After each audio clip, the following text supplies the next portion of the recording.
अस्सलाम वालेकुम नाज़रीन, मैं आपका मेज़बान समी इब्राहिम और आप देख रहे हैं प्रोग्राम तजिया। मेरे साथ हमारी को एंकर अलीना इलियास हैं और आज सुप्रीम कोर्ट बार एसोसिएशन के सदर जनाब आबिद ज़ुबैरी खुसूसी तौर पर हमारे साथ हैं। मामलात दो हैं जिन पर हम बात करेंगे। सुप्रीम कोर्ट का फ़ैसला, उसके बाद की जो सिचुएशन है, हुकूमत कैसे उसको हैंडल कर रही है, कानूनी सूरत हाल क्या होगी, और दूसरा आज 4 अप्रैल है और जुल्फ़िकार अली भुट्टो की हम समझते हैं शहादत का दिन है, तो उस पर मैं बात करूंगा। वैसे तो भुट्टो साहब की जो खिदमात हैं उस पर तो गुफ्तगू है और पूरा पाकिस्तान जानता है कि हमारा जो न्यूक्लियर प्रोग्राम है, जो बेसिक फंडामेंटल राइट्स हैं, जो हमारा कॉन्स्टिट्यूशन है, ये सारे का सारा उसमें हम सब पूरी कौम भुट्टो साहब की एहसानमंद है और ये उनकी काविशें थी, उनकी एफ़र्ट से हमें ये सब कुछ मिला। लेकिन मैं आपको थोड़ा सा जो मुनाफ़कत की जा रही है उनके नाम के साथ, जो लोग उनके नाम के साथ हैं, दर हकीकत उनके बारे में सोचते क्या हैं और किस तरह उन्होंने अपने फेसेस को ढांपा हुआ है, वो मैं आपको थोड़ा सा कुछ दिखाऊंगा जिससे वो एक्सपोज होंगे। और मैं समझता हूँ ये हमारा फ़र्ज़ है कि ऐसे जो नौसरबाज हैं उनको हम ज़रूर एक्सपोज करें।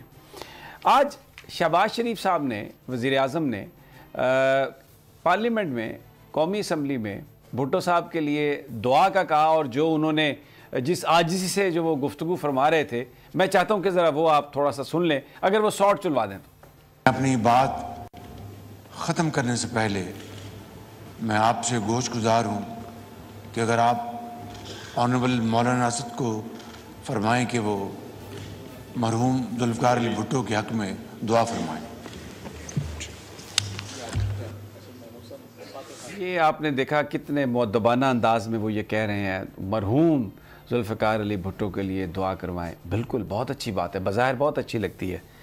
इनके भाई साहब का एक मैं आपको गुफ्तगू सुनवाता हूँ कि वो भुट्टो को समझते क्या थे और असल में अभी भी वो इस पूरा जो ये जो टोला है इनके वो सरबराह हैं। आइए सुनिए क्या कह रहे हैं जनाब मियाँ नवाज शरीफ साहब। और अंग्रेजों के कुत्ते नहलाने वाले लोग हैं, अंग्रेजों के कुत्ते नहलाने वाले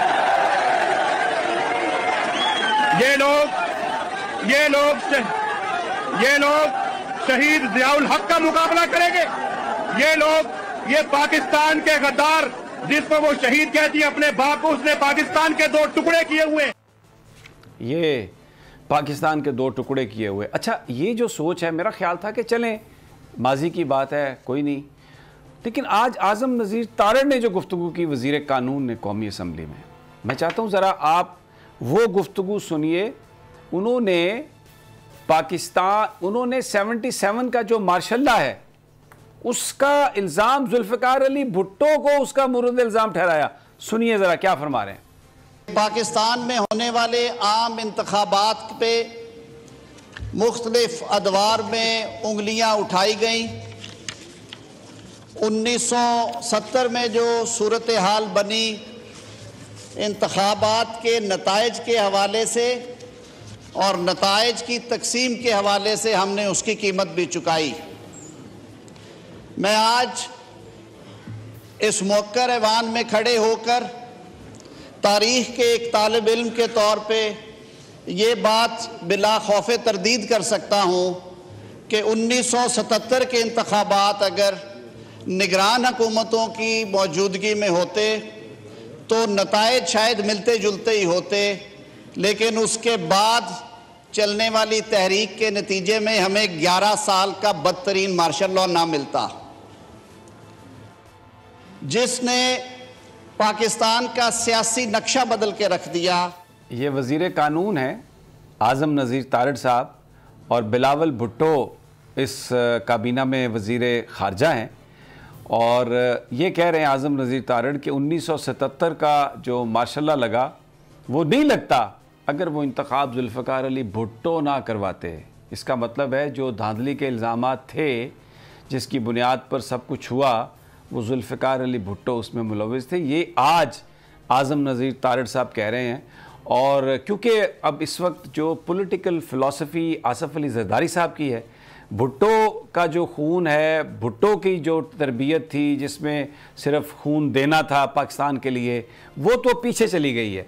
और बड़े जिस अंदाज में बिलावल तकरीर करते हैं, अल्फाज चबा चबा कर, मैं इस पर मैं कुछ नहीं कहना चाहता क्योंकि फिर शर्जील मेमन साहब सीख पा हो जाते हैं। हालांकि हम बात करते हैं कि जो बिलावल भुट्टो जो सियासी अंदाज में गुफ्तगू करते हैं, और किसी हवाले से तो राना सनाउल्लाह गुफ्तगू कर सकता है या शेख रशीद, मैं तो सिर्फ बतौर सहाफ़ी जो उनके सियासी मामलात हैं उस पर बात कर सकता हूं, लेकिन वो फिर बहुत खफा हो जाते हैं। मैं पहले तो आबिद ज़ुबैरी साहब, ये